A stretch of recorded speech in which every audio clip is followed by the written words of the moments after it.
Hello, good evening everyone. Magandang gabi sa inyo lahat. It's Saturday night. Ito na yung mga panahon ng end cap ngayon. So, gagawa tayo ng speedometer test versus yung legend natin ito versus yung GoPro.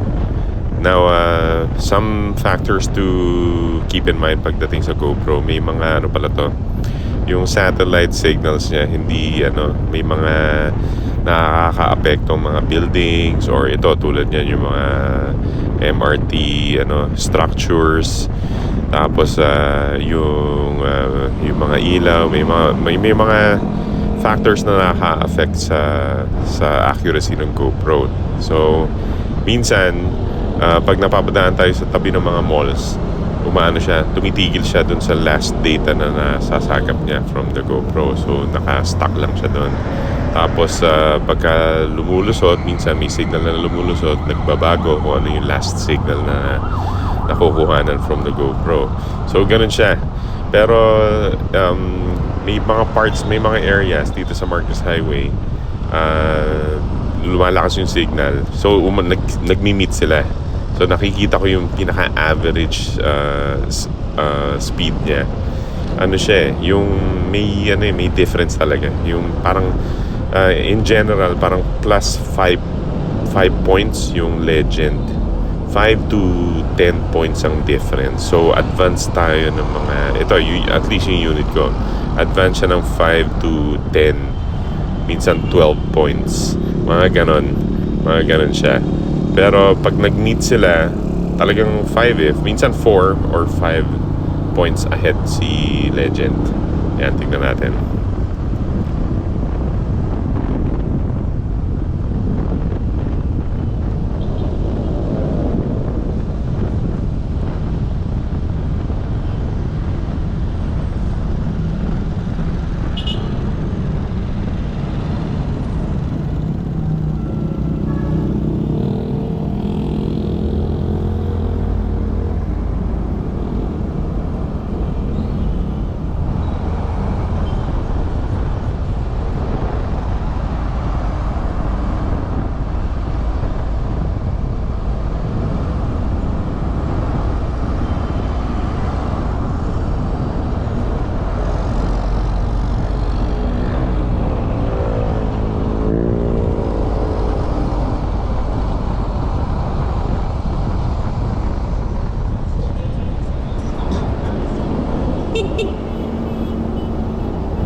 Yon. So, kitang-kita, di ba? Yun yung mga difference. 5 to 10 points ang difference ahead tayo. Yung Legend ahead. Yung GoPro rin naman, yung may factors, yung signal nung satellite. So, yun lang.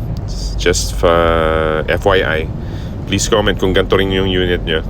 Or sa mga balak kumuha, ito yung what you expect. Alright, ride safe sa inyong lahat. Good night.